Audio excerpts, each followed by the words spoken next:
Crime की दुनिया से जुड़ी एक और सच्ची घटना को लेकर आपके साथ मैं हूं सना खान। क्या है आज की क्राइम स्टोरी, आइए आपको बताते हैं। अगर आपने अब तक हमारे चैनल को सब्सक्राइब नहीं किया है तो चैनल को सब्सक्राइब करें, वीडियो को लाइक और शेयर जरूर करें। चेहरे पर चोट, शरीर पर खरोच। एक नेता के बंगले में लड़की की संदिग्ध मौत। क्या है पूरा मामला, आइए आपको बताते हैं। मामला मध्य प्रदेश के टीकमगढ़ जिले की खरगापुर विधानसभा से कांग्रेस विधायक चंदा सिंह गौर के बेटे के सरकारी बंगले में एक युवती की संदिग्ध मौत का मामला सामने आया। मृतका की पहचान 20 वर्षीय सपना रैकवार के रूप में हुई, जिसका शव बंगले के पीछे के हिस्से में एक आम के पेड़ से लटका हुआ पाया गया। ये घटना सोमवार सुबह करीब 8 बजे की बताई जा रही है, लेकिन इसकी जानकारी 2 दिन बाद बुधवार शाम को सामने आई, जब सन सिटी कॉलोनी में काम करने वाली महिलाओं के माध्यम से मामला सार्वजनिक हुआ। पुलिस का कहना है कि सपना के चेहरे और शरीर पर चोट के निशान मिले, जिससे मामला खुद की जीवन लीला समाप्त करने से कहीं ज्यादा लग रहा है। शव को बरामद कर पोस्टमार्टम के लिए जिला अस्पताल भेजा गया और जल्दबाजी में पोस्टमार्टम कराकर शव परिजनों को सौंप दिया गया। मीडिया से बातचीत में अभियंत सिंह गौर ने बताया कि घटना के समय वह दिल्ली में थे। उन्होंने कहा, मैं घटना के वक्त जिला मुख्यालय से बाहर था। घर पर मेरी पत्नी और 17 वर्षीय बेटा था। उन्हें जब ये जानकारी मिली तो उन्होंने मुझे फोन पर सूचित किया। सपना हमारे साथ 5 साल की उम्र से थी। वह हमारी नौकरानी नहीं बल्कि परिवार की सदस्य जैसी थी। हम उसकी शादी के लिए रिश्ता भी देख रहे थे। मुझे समझ नहीं आता कि उसने ऐसा कदम क्यों उठाया। मृतका सपना के पिता भोला रैकवार उत्तर प्रदेश के महोबा जिले के बेलाताल गांव के निवासी हैं। घटना के बाद सपना की मां छतरपुर पहुंची, लेकिन उन्होंने अभी तक पुलिस को कोई आधिकारिक बयान नहीं दिया। सिविल लाइन थाना पुलिस ने बंगले में लगे सीसीटीवी कैमरों के डीवीआर जब्त कर लिए और फुटेज की जांच शुरू कर दी है। पुलिस मामले को अभी प्राथमिक रूप से का मामला मान रही है, लेकिन पोस्टमार्टम रिपोर्ट और परिजनों के बयान के आधार पर आगे की कार्यवाही तय की जाएगी। उठ रहे हैं कई सवाल। सबसे पहले, चेहरे पर चोट के निशान कैसे आए? क्या उसे किसी ने के लिए मजबूर किया?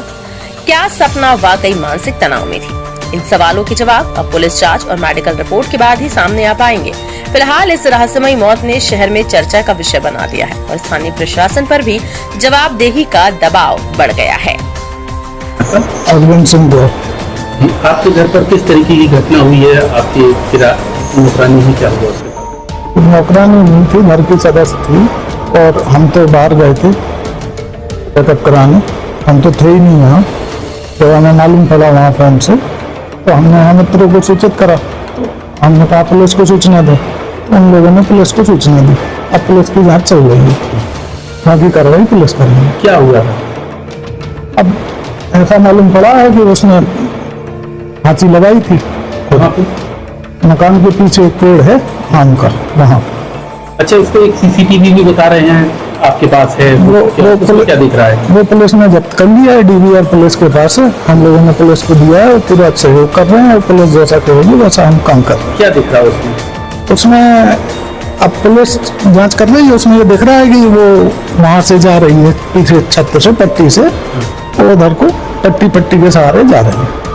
क्या नाम है मृतिका का? कब से आपके घर पर रह रहे हैं? उसका नाम सपना है और वो काफी छोटी उम्र से हमारे पास आ गई थी।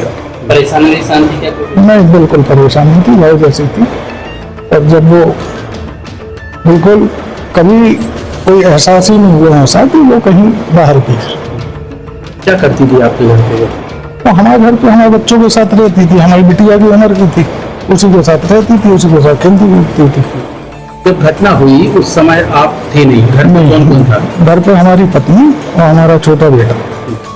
खरपुर में एक मकान है, उस पर एक युवती की पेड़ पर लाश लटकी मिली है। किस तरीके की जांच की? किसका मकान पाया गया है? सिविल लाइन थाना क्षेत्र में सन सिटी कॉलोनी में एक युवती के द्वारा एक प्रकरण घटित हुआ है, जिसमें पीएम कराया गया है। पीएम रिपोर्ट अभी प्राप्त होना शेष है और जो मृतिका है उनके परिजनों से तुरंत बातचीत करने का प्रयत्न किया गया, लेकिन उनका कहना था कि वो अभी शोक संतप्त हैं, तो उन्होंने इस विषय पर कथन नहीं दिया है। और अन्य एक साक्ष्य जो सीसीटीवी फुटेज मिला है, उसमें मृतिका स्वयं ही सेल्फ विल से घटना स्थल तरफ जाती दिख रही हैं, जिसमें अन्य किसी व्यक्ति का वहाँ पर उपस्थिति शो नहीं होती है। हम सभी पक्षों से बात कर रहे हैं और उसमें आई हुई साक्ष्य के आधार पर विधि सम्मत कार्यवाही अविलंब की जा रही है। सर किसका मकान है वो? एक उसमें जो मकान है एक राजनीतिक दल के सदस्य के परिजन का होना बताया जा रहा है। सर उसमें ये पुष्टि हुई है क्या सुसाइड किया है या फिर कोई और कारण है? कहाँ पे? जैसा मैंने आपको बताया कि पीएम रिपोर्ट मिल जाए तो उसमें जो मृत्यु के कारण है वो भी मिल जाएगी। उसको हमने जो सिविल सर्जन महोदय हैं उनसे बात की है और उनको तुरंत पीएम रिपोर्ट मांगी है। सर परिवार से पूछताछ वगैरह कुछ? परिवार से पूछताछ का जैसा मैंने कहा कि चूंकि अभी तुरंत ही उनकी बच्ची की मृत्यु हुई थी तो उन्होंने वो यहाँ से जहाँ के वो निवासी हैं वहाँ लेके चले गए थे। कथन अभी नहीं दिया है उन्होंने। निश्चित ही उनका कोई ग्रीवेंस है तो उनके कथन के बाद सामने आएगा और कार्यवाही सुनिश्चित की जा सकेगी।